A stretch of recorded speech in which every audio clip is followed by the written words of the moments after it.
right time to grout. So there's a few things you're gonna need. You're gonna need the grout, of course, a tool to open the grout container with. You're gonna need a grouting wand with rubber, sharp edges, preferably. It acts like a squeegee.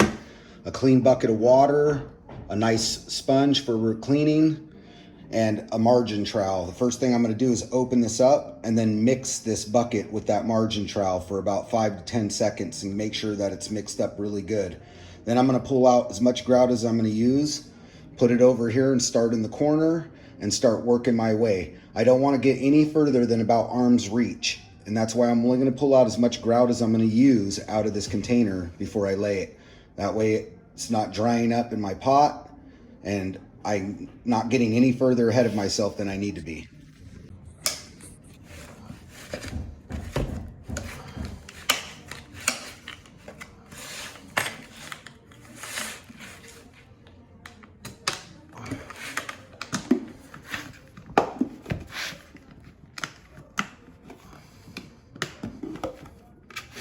They got a nice seal on them. That's the beauty of these containers. Now he's gonna give it a really good mix to make sure that it's all mixed up. You can see how a lot of the moisture rose to the top. You're not gonna add any water to this. It's antimicrobial, so it'll never grow molds or things like that. You don't need a sealer. It's got a built-in sealer in it. It's just real important to get the top moisture mixed back into it and evenly spread around before you start using it.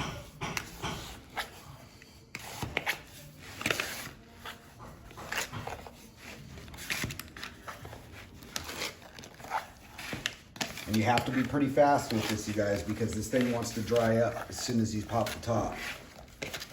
So while he's got the Gainsman out, we'll go ahead and take a big old scoop and throw it over in our corner, and then he can put the lid back on it while I start spreading it. You can see the consistency. It's kind of like a peanut butter once it gets mixed really well.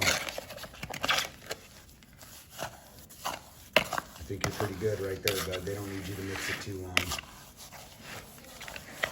It's been pre-mixed, and it's a type of silica glass, or not silica. It's a type of quartz glass, excuse me. And this quartz glass is perfectly stained, so there's no inconsistency in the actual grout color. You want to go ahead and throw me a scoop over there? I think you're pretty good. Throw me a nice big scoop.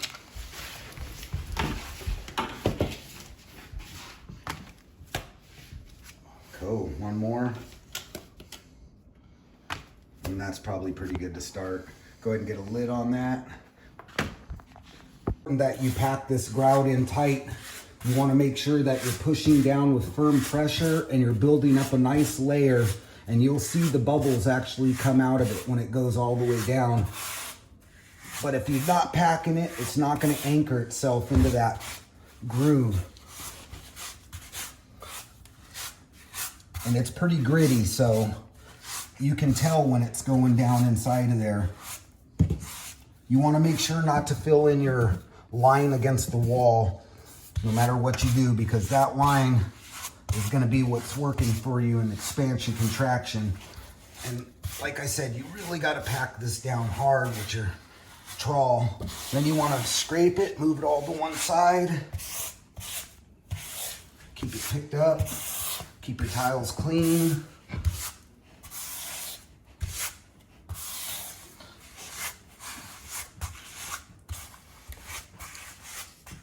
You'll know when it's packed in there because it'll bulge. It'll push a little air bubble, like a little wave in front of it. And that little wave is what you're looking for.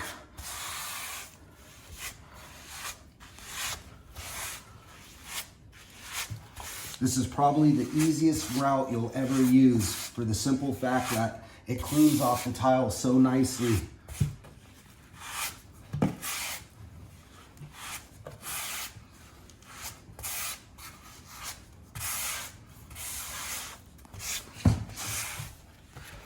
Keep working my way down. We already vacuumed here.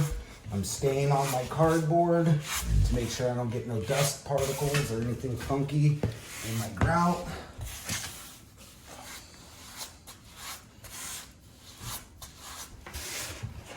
Before I get too far that way, I'm gonna go ahead and work my way back this way.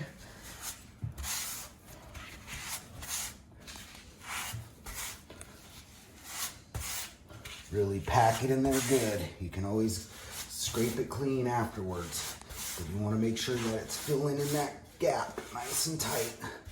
The harder you pack it, the better it'll come out.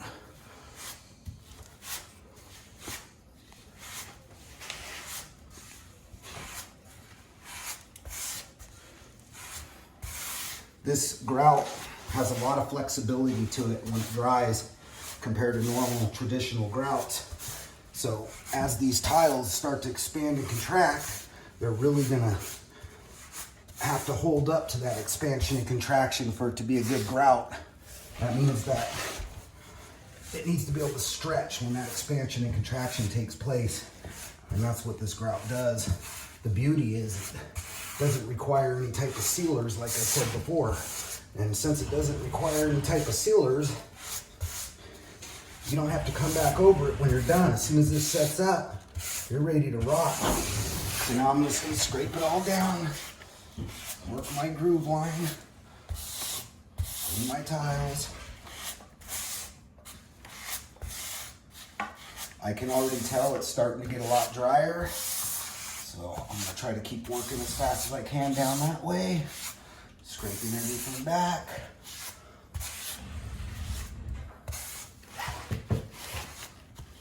Pack my line.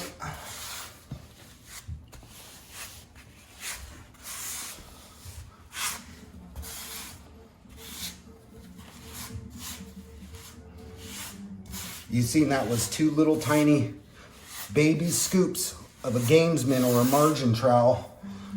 And you see how far this goes. It goes a long ways. Just scrape my tiles clean.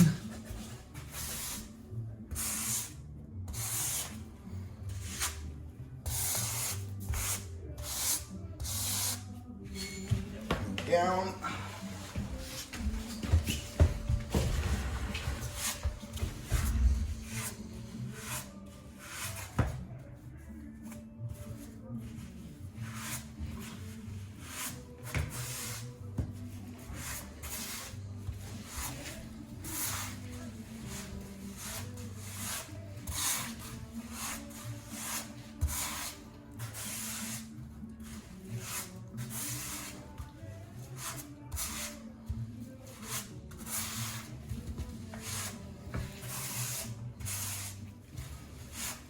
This is so easy, anybody can do this.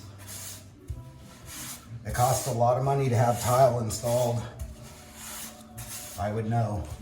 We do a lot of tile. This right here, if you're doing this at home, it would save you so much money just in the sheer labor expense that it takes to lay normal tile. We're just about running out of our grout here, which is good. I didn't get so far that I can't clean it.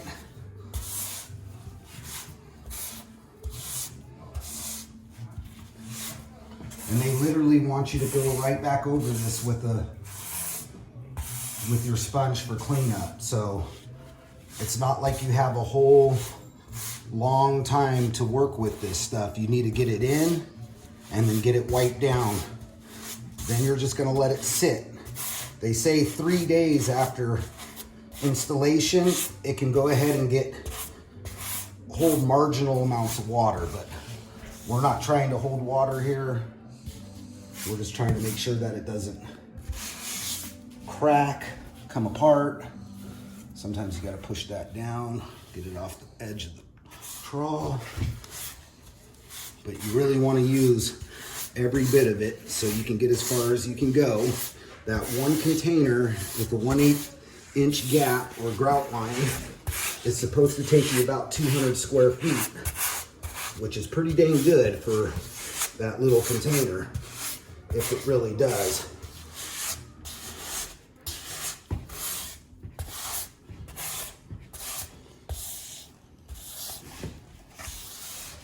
You can see it's starting to really clump up pretty good now. It's getting a lot harder to get in. but we're almost out of it. So that was about just the perfect amount.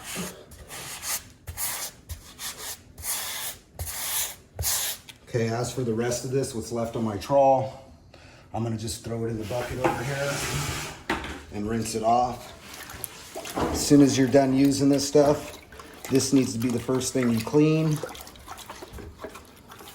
because you do not want it to dry onto your grouting wand. Once you got that all nice and clean, set it off to the side, get your sponge, squeeze all the water out of it. Come back over here real fast. Now this is a one wipe deal. You're wiping it one time with the same side of the sponge. Then you're gonna change the sponge, dirty, clean. And you're gonna wipe it one time. Then you're gonna flip it over and look for a clean spot. Wipe it one time. See the buildup? Look for a clean spot. No clean spots? Don't be afraid to wash it. Wash it over and over if you have to. Get all the water back out. Come over here, one slice, one slice, one slice, one slice. Rinse your thing off. Keep the sponge clean.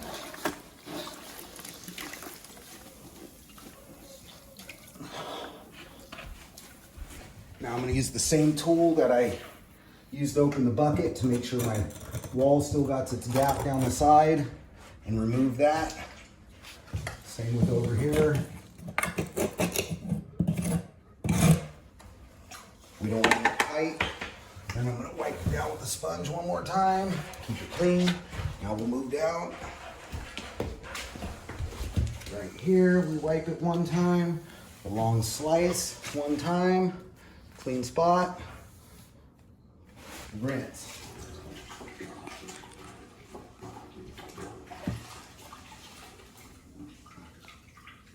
Make sure you wring that sponge good. Now one long slice. Flip it over. There's that spot dirty. Get a clean spot. Wipe it again. You got a clean spot here. We'll use that. Rinse it.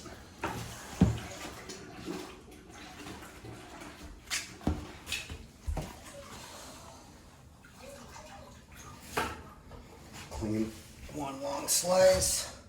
Flip my sponge, another long slice. Flip my sponge, another long slice. Keep watching for clean spots. There's one clean spot. Clean enough for that anyways. We'll rinse it again.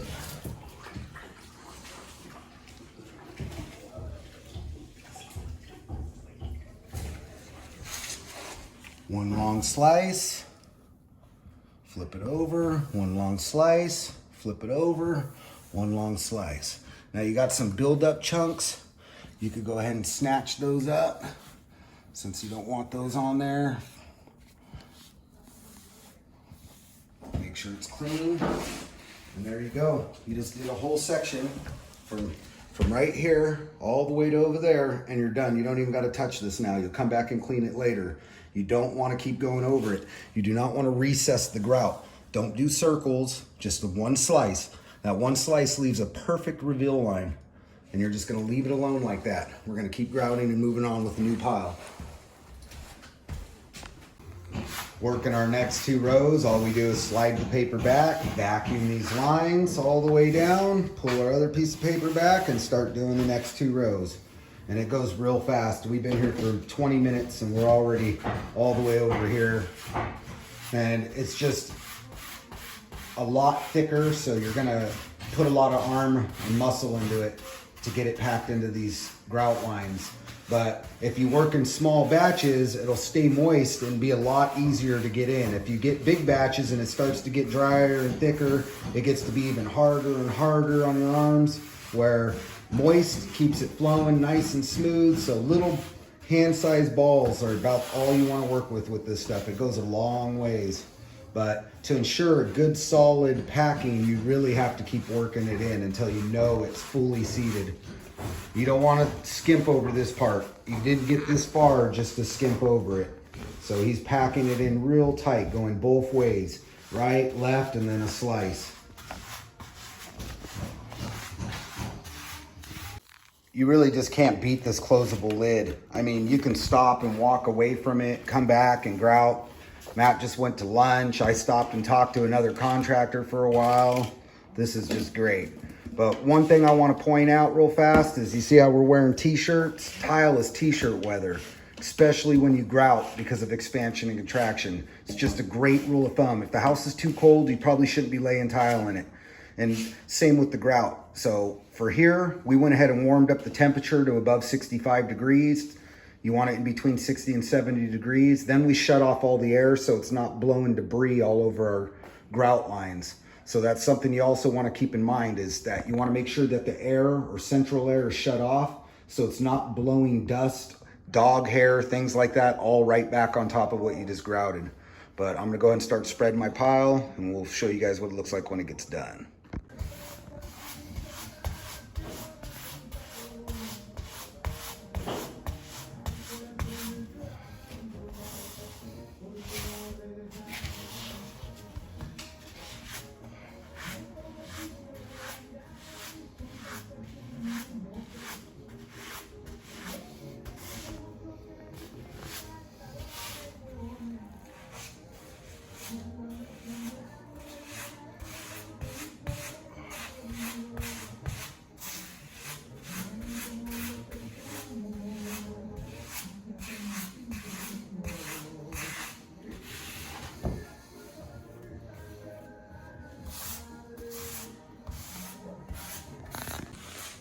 So Matt's just got a little spot left and he'll be done. This one little row right there and that spot right there. The rest of it's all done. We started at 11 o'clock or so today. Let's see what time it is. It is, I don't know if you guys could see that on my camera, 1:40. So it took us about 3 hours and 40 minutes to fully grout this. And you could go faster, I'm sure, but we really take our time to pack it in really nice and tight and clean as we go. And as you can see, the whole floor is done out there. Nice and clean. Everything looks really good. All of our grout lines look really good. You could see it. So just take your time, really pack it down really good, and it'll come out nice and clean like that. Now we'll wait an hour while we wait on a plumber. Then we'll come back and we'll start over with put our paper back out, start cleaning our way out of the room.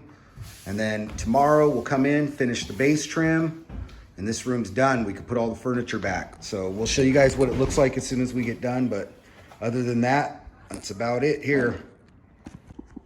All right, so we're back and we just finished. It's been a couple weeks. We had a lot of other things to do, but you can see we got all that side of the floor in. It transitions right on over to this side. No gaps. Everything came out nice and clean. This click lock tile is super easy, you guys. Right into the kitchen, right into the bathroom. And you remember there was no bathroom. This was fully gutted all the way down to dirt floor. Same with this half. The water damage started here and upstairs. So it ruined all of this, and we put it all back. But in overall time, this tile is extremely fast to lay. It may have taken a total of 5 days to lay all this. So there it is. If you guys like this click lock tile, be sure to go ahead and hit the link in the description. It's real easy to get. Other than that, this one's a done video. So be sure to smash that like button and subscribe if you feel it's worthy. Later.